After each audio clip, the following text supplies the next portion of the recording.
into entrepreneurship a little bit. We already have, but going into it now to focus on that a little bit. What would you say, out of all the reasons in the world? Now I've read your book. You have the 10, all these keys to success, etc. What would you say is the number one reason why people fail? Not necessarily why they make it. The complete opposite. Right. Lack of brains, lack of effort.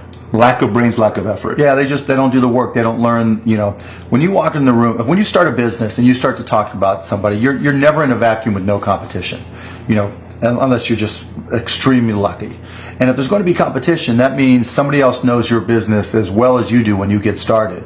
And if you walk into a competitive environment and they still know more about the business than you do and more about your customers, you're going to lose. But most people don't consider that. They don't do the work. They don't learn more about their industry. They don't know even about their business. And so you've got to put in the effort to know more about your industry than anybody else. And that's the brains part, and that's the effort part as well. Because look, if you're competing with me, you better know what you're doing. Otherwise, I'm going to kick your ass. And you're not going to outwork me. And so, the combination is usually what kills businesses early on more than anything. Do you think so? Now, there's a part that people say, Mark made it because Mark is a special guy and he became an entrepreneur. This guy made it. All these guys made it because they have this special gene or whatever it is. Mm-hmm. Do you think there's a proven formula that if a brand rookie guy, he's got a lot of ambition, he's got a lot of desire, but not a lot of knowledge on how to. Do you think if he follows a formula, he's guaranteed to make it as an entrepreneur? No. Okay, so you don't believe there's a guarantee to make it? No, because who knows who you're going to be competing with. So if you put two people both following the same formula, both in the same industry, right, which one wins? Maybe they both can win and both be successful, but so I don't think there's a default template for success, but I think there's things that you can do to put yourself in the best position to succeed. So I talk about stuff in the book. I talk about the one thing in business you can control is effort. Mm-hmm. Going out there and sales, curing all. So I think and I agree with your point that there are things that if you do them, you put yourself in the best position to succeed, but if you just walk into a buzzsaw and somebody else is doing them a little bit better, it happens. Now, are you saying to compete at your level, there's no way? Or just any level, right? Just any level. So even if you put a formula for me, I followed it. Will I eventually be able to make $250,000 a year? If I follow the plan that I put? I'm not talking about $100 million. Yeah, but you got to pick where too, right? Right. So I was industry-wise, right? Yeah, I was at a business plan competition, and they were talking about making big money reselling travel plans and making $3 in affiliate commissions. Right? It's just not going to happen. You have to be smart. Point. You have to be smart. You can pick the wrong things, and you're talking, alluding to it earlier about entrepreneurs being born or built. And I think I knew I was wired to be excited about business. How or why, I don't know. But, and there's certain guys that have the genetics to jump out of the gym, mm-hmm. right? Mm-hmm. There's certain guys, that, when they golf, they have the muscle memory and the discipline.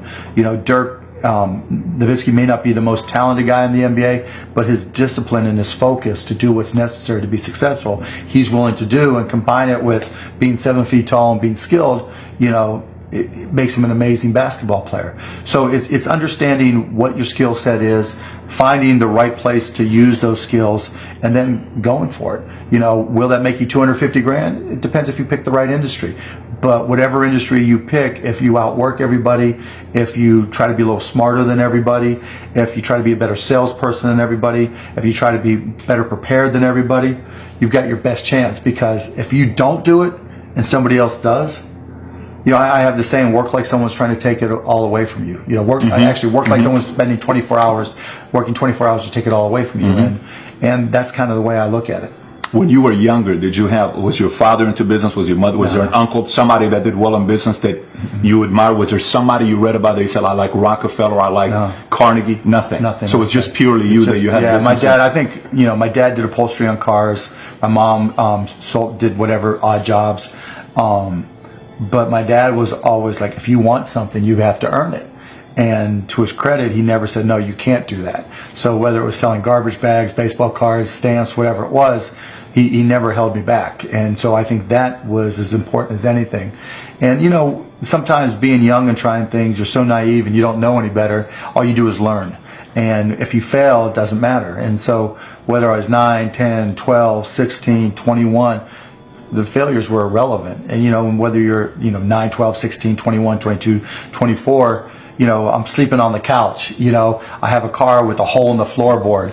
I'm living like a bum and like a student. And so what did I have to lose? And so I think that influenced me as much as anything. So it was, my dad was like, go for it. Why not? What have you got to lose? You have to sleep on a different couch. So I think that was motivation as much as so you had the encouragement from yeah, fathers for sure. and support, go do it. Yeah, go do it. So do you think, like, let's just say if we put 10 guys here, you interview them, okay? You could, within a 5-10 minute interview, say, this dude's not going to make it as an entrepreneur. Could you pretty much know that? I'm not very good at interviewing. The issue is my interview skills more than, really? I'm horrible at it. Isn't Shark Tank interviewing? No, Well, yeah, it is, but I get to do due diligence after the fact, right? So I get to play my henches, but I get to check. Yeah, I mean, I can typically tell, right? I can tell but by their passion, I can tell by their focus, I can tell by their preparation. There's a whole realm of things in any business. Here's the business you're in, and here's 1,000 things that influence whether or not you're going to be successful. And really, to me, by through my experience in businesses, I can put myself in his position and say, okay, here are 900 of the 1,000 things he has to be aware of, and then go through and ask. And by how many of those or her issues they've been able to address already, that kind of gives me a sense of how hard they're willing to work. And I can tell by the questions they ask me. So all I have to do is say, okay, what do you want to know? And, when they start saying, what should I do? They ask you. Yeah, and that's fine, right? And I want them to ask questions, but, people like to say, the only stupid questions are the ones you don't ask, and that's not right? Because the questions you ask tell whoever more about you than anything else you do. Because in particular, it tells me about your preparation. If you ask me questions about just basic things that you should have known and you should have down to a science, that's going to disqualify you almost more than anything. Cyber does you send that, by the way. But the question, I said, man, I got to get the questions right with this guy. It's true. Right, so I read it. I said, okay, I'll take that as a challenge. And that's what Cyber Dust, I'll blast out like when I have a thought. That was great. Yeah. So that was phenomenal. What the questions you ask are critical. I agree. It's complete opposite on the way the traditional way of thinking. Yeah. And you always ask the question. So, Mark, you're now, whatever your net worth is, billions of dollars. You own a sports team. You have businesses. You're on Shark Tank. You're on TV shows. Everybody wants your time. How hard is it for you now? This is the thing I think about, because for my side, I run a business. It's harder for me to make friends now and let people in my circle, but I'm not at your level. How is it when a person like you, is it still easy to make friends now? Yeah, but I'm not out there, at this point, I'm not out there looking, I don't need any new running buddies. I mean, my high school buddies are still my friends, my college buddies, my rugby buddies. The guys when I first came to Dallas that were my friends then are my friends now. I've got 3 kids, so it's more, my family just takes up so much of my time along with business. So I'm not, and even back in the day when I was single, I was still successful. I could tell the gold diggers from the real friends. I mean, it was pretty easy. Got it. Did association play a big role with you or not really? Nah, not really for you. Yeah, because you were so determined, it didn't matter. Nobody could influence you. You influenced other people. Yeah, I just went and did my thing. Makes sense. Couple words I'll just put out there. I want to see what you think about it, because I watch you and I watch some of these other guys, and I see a sense of paranoia. And I don't know if you read the book, Only the Paranoid Survive. Yeah, I don't know if it was 10, 20 years. Great book that was written. Do you think there needs to be a healthy level of paranoia? Oh, absolutely. There needs to be. Oh, yeah. I mean, I always say, for every one of my businesses, I say, what would I do to kick my own ass? You're right. So whatever business you have, there's somebody trying to put you out of business. There's somebody trying to take a bite out of your business. And it's better for you to figure out how they're going to do it rather than they do it. And so, that's being paranoid. And so you have to be paranoid.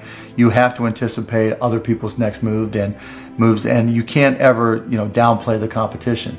I was I was at a business plan competition this morning at a college, and they were kind of being dismissive of the competition. And so you can't ever do that. They're out there trying to take you down, and they're not just going to sit still. And if you're good, really, really good, you're going to inspire them to work even harder, faster, better. And so you have to be, very self-aware of what you're good at and what other people are good at. And, a healthy dose of paranoia makes a big difference. Is very helpful. So that's interesting you say that. So sometimes, you're being a little bit too paranoid, you're being too concerned about this, too concerned about that. The other question for you would be, Mark, you don't run one company. You run many companies. You're doing deals all the time. And there is this notion that you hear multitasking, right? You can't multitask, you can't do this. So your brain, if I were to take 100%, I'll get 10% here, 7% here, 6% here. How do you process all of it here in your mind with the different responsibilities? That happens to be something I'm really good at, right? You know, I process things very quickly, and that's always been my strength. I can identify what's going on typically faster than anybody and grind right through it. And plus, you know, I because I force everybody to email or cyberdust, it's all coming from one flow, right? It's all one funnel. And so I'm not bouncing from meeting to meeting thinking, okay, what did we say in that meeting? We're having to take notes, and then we're having somebody take notes. You know, it's like, it's already in writing, it's in an email, and if it's in cyberdust, it's like having a face-to-face. And when I see it, I respond to it immediately. Cyberdust forced me to respond to it immediately.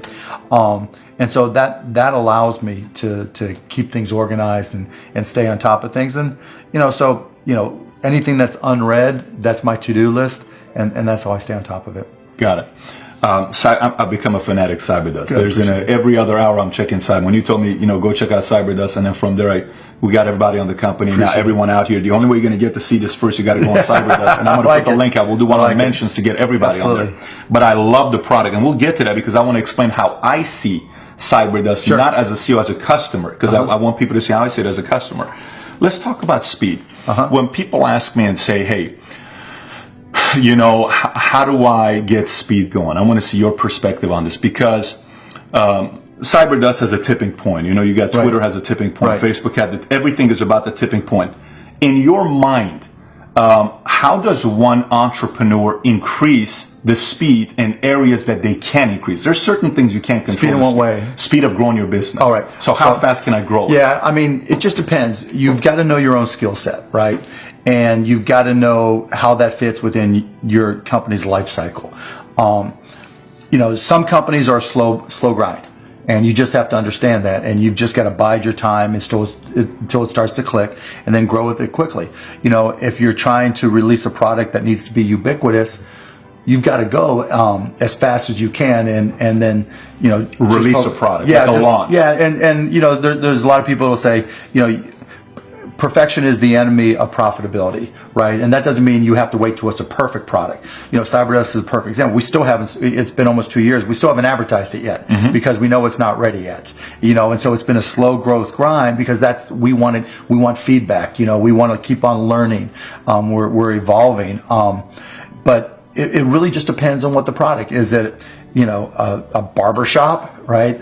Is it an app? Is it a service? Is it a product? But, you know, the key is looking for the low-hanging fruit. What customers are willing to write you a check or commit to it, you know, so that they're willing to integrate it into their daily lives or integrate it into their daily business. And so getting a commitment either through time or revenue is typically what I look for. And so if I can get a commitment, then I'm going to be able to learn. I'm going to see how they use it. Do they sustain usage? And then once I get the next one, you know, hopefully it came a little bit faster than the first one. Then I can ask for referrals, and then the next one, then the next one, and I just try to ramp it up. You know, when I bought the Mavs, we had no season ticket holder base. And so literally it was a matter of just putting a list of former season ticket holders in a white pages back then, you know, on my desk next to my phone and making phone calls. You? Yeah, me. Yeah, because if I'm not going to do it, how can I expect someone else to do it, right? So just get on the phone. Hey, this is Mark Cuban. I'm the new owner of the Dallas Mavericks. You know, I'd like to invite you back for again. It's not, though. This is my business. But you can't get regular sales guys or something to make those calls once they get to a quarter. You're a guy that's a billionaire. You're making those calls. But that's all, you know, and that's fine and good, right? Because everybody's got their own goals, right? But still, I don't want anybody at the Mavs to be able to say, well, he's not willing to do the work, right? There's, you know, if I walk around, I'm picking up all the papers. I'm not saying go get that picked up. I'm like, okay, that's trash. I'm picking it up. But in terms of speed of growth, it's really, you got to get that first customer first. And then when you get that first, what did you learn? Reiterate, get that next customer. And then hopefully as you learn. It's classic. Okay, let's transition to a different subject. Let me see the time. Okay, let's transition to a different subject with college. You went to IU, right? Now you got a lot of people that say, forget about school. You know, they're drop idiots. out of school. They're idiots. So you think they're idiots? Tell me why. If you're going to have and run a business, if you don't understand accounting, you're already behind the 8 ball. Can't you hire a guy that knows how to But run then they still have to communicate to you, right? I mean, there's people that don't understand the concept of, the difference between profits and cash. Your accountant might tell you you're profitable, but your cash is going down. Not understanding the breakdown. And when you don't, do you think you need college to learn that? yeah, I think you do, right? Because it may not, for some people, look, if you're so self-motivated that you can take an online course in accounting and teach yourself everything, you're way ahead of the game anyways. But most people aren't. And I'm not saying you have to go to Indiana. I'm not saying go to an expensive school. I don't care if you go to a community college and take accounting and spend $99 for the class. Just, spending the money forces you to be more obligated to do it. But accounting, finance, lesser extent marketing, sales, if the school offers that, these are all that's the language of business. And so while it's possible to teach yourself these things, and while it's possible to hire them, when you're starting your own company, you don't want to have to spend money hiring an accountant, right? You're already probably going to have to hire a lawyer to set up your. Well, let me take that. If you've gone through all these classes, you probably don't have to hire a lawyer to incorporate, right? You can probably figure out yourself. And so your cost of opening up a business drops. But even more important than all that, that's the blocking and tackling. That's the language of business. The thing I learned at Indiana that was more important than anything else, I learned how to learn. And learning became far more important to me, because the one certainty in business is that it's always going to be changing. If you're not always learning, to this minute, if I'm not continuously learning, if I'm not just absorbing as much as I can absorb, someone else is going to kick my ass, right? So you talk about paranoia. The greatest source of your paranoia should be knowledge. If someone else knows more than you do, and if you're not learning, if you don't know how to learn, if you don't have a thirst for learning and acquiring information, you're SOL.